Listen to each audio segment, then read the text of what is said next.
Hello दोस्तों, मेरा नाम अभिषेक है। इलाहाबाद हाई कोर्ट में रिक्रूटमेंट आई है फॉर वेरियस पोस्ट। दोस्तों, सबसे पहले हम बात करेंगे कंप्यूटर असिस्टेंट के लिए जो रिक्रूटमेंट आई है।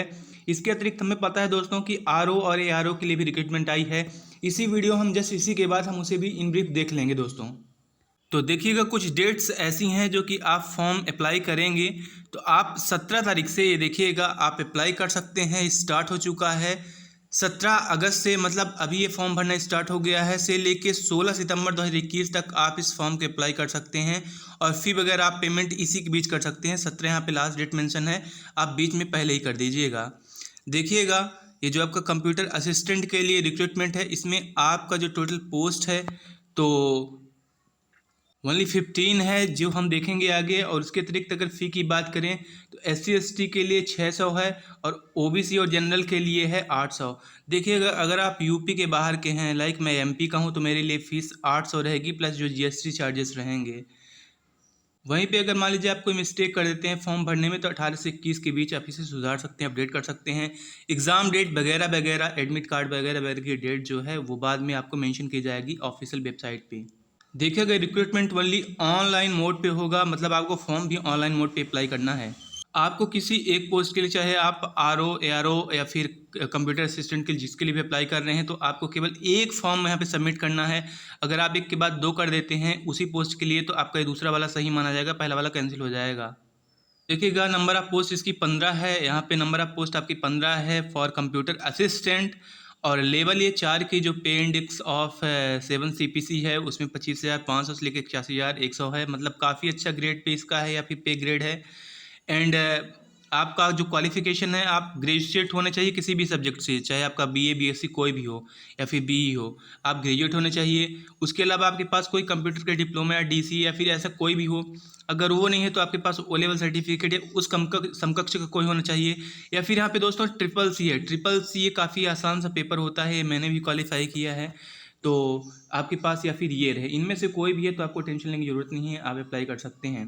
याद रखिएगा, अगर आपने ग्रेजुएशन किया है और कोई आपकी एक सब्जेक्ट आपने पढ़ा है, केवल एक सब्जेक्ट पढ़ा है कंप्यूटर के तौर पे, तो आप इनवैलिड माने जाएंगे। यहाँ पे इन लास्ट आपके पास 25 वर्ड्स पर मिनट की स्पीड होना चाहिए, जो कि काफ़ी कम है। यहाँ पे अंग्रेजी में 25 वर्ड्स पर मिनट की आपसे स्पीड मांगा है। देखिएगा, जो तो 15 आपके पास पोस्ट है, तो टोटल नंबर ऑफ 15 पोस्ट में यहाँ पे आपको रिजर्वेशन है। रिजर्वेशन में आपको SC ST OBC and unreserved सभी के लिए आरक्षित है। आप देख सकते हैं किसके लिए कितना है।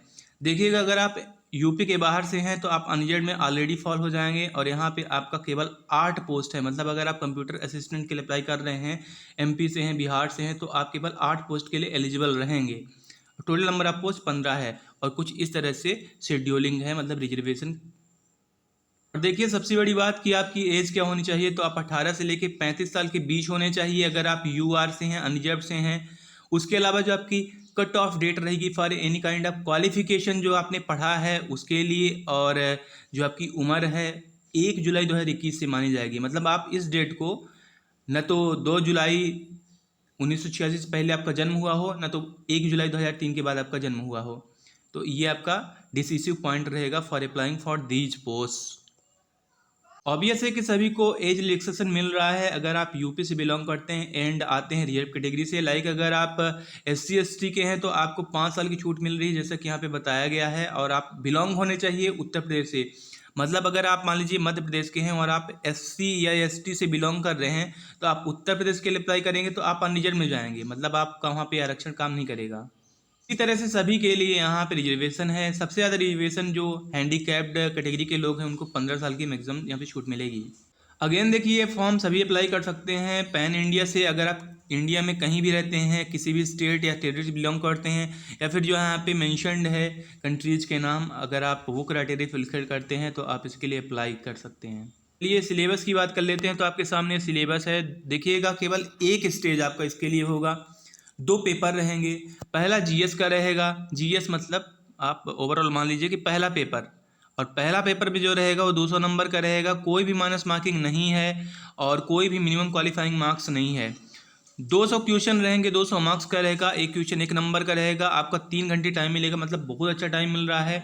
और पेपर फर्स्ट के लिए यहाँ पे सिलेबस भी आपके यहाँ पे दिया गया है। जनरल साइंस है, हिस्ट्री ऑफ इंडिया है, इंडियन नेशनल मूवमेंट है, ये मतलब लूसेंट जो है ना, अगर आप वो कम्प्लीटली अच्छे से पढ़ लेते हैं, उसके अलावा जो NCERT की बुक्स हैं आपका कम्प्लीटली कवर हो जाएगा। उसके अलावा कुछ इंटरनेशनल इंपॉर्टेंस अफेयर्स हैं, ये आपको करंट अफेयर्स के बारे में देखना होगा। एक सेक्शन रहेगा जो कि उत्तर प्रदेश से कम्प्लीटली पूछने वाला है, उत्तर प्रदेश के ट्रेडिशन के बारे में एंड वहाँ के जीके के बारे में। लेकिन दोस्तों जो आपका सेकंड वाला पेपर रहेगा वो ओनली इंग्लिश मीडियम में होगा। मतलब जो आपका ये MCQ वाला पहला है ये आपका हिंदी इंग्लिश दोनों में होने वाला है, लेकिन ये जो इंग्लिश में रहेगा कंप्यूटर वाला, ये ओनली इंग्लिश में रहेगा। मैक्सिमम मार्क्स का 50 है, 20 मिनट का आपको टाइम मिलेगा, कोई भी निगेटिव मार्किंग नहीं है। आपको 25 नंबर मतलब 50 में से 25 नंबर लाना बहुत ज़रूरी है, तभी आप इसके लिए क्वालिफाई कर पाएंगे, मतलब पास हो पाएंगे। तो यहाँ पे देखिएगा कंप्यूटर के लिए भी बताया गया है कि क्या आपका है। देन उसके अलावा जो आपका सेकंड पेपर होगा उसमें कोई भी आपसे ऑब्जेक्टिव नहीं पूछा जाएगा, बल्कि आपके सामने एक इस तरह से पैराग्राफ दे दिया जाएगा 500 शब्दों का, और आपको सेम टू सेम उसे उतार देना होगा कंप्यूटर पे। पेपर 1 और 2 के बीच आपको केवल 15 मिनट का यहाँ पे रिलैक्सेशन मिलेगा, मतलब टाइम गैप मिलेगा। देखिएगा जो आप टाइपिंग करेंगे, अगर आप 10 मिस्टेक करते हैं, 10 एरर करते हैं टाइपिंग वर्ड्स में, तो आपका 1 नंबर कट जाएगा। इसी हिसाब से आपका नंबर यहाँ पे डिसिसिव होगा। देखिए ARO और RO की भर्ती के बात करने से पहले हम बात कर लें आपको कहाँ से आप अप्लाई कर सकते हैं। देखिएगा इलाहाबाद कोर्ट की ये जो वेबसाइट है वहाँ पे आपको मिल जाएगा सारी की सारी। ये आप ये बैकग्राउंड में देख पा रहे होंगे, मतलब स्टॉप भी देख पा रहे होंगे कि ये NTA करा रही है एग्जामिनेशन रिक्रूटमेंट, तो इसीलिए NTA की वेबसाइट जो है, अगर आप NTA सर्च कर देंगे और उस वेबसाइट पे चले जाएंगे तो आपको ये मिल जाएगा रिक्रूटमेंट का नोटिफिकेशन।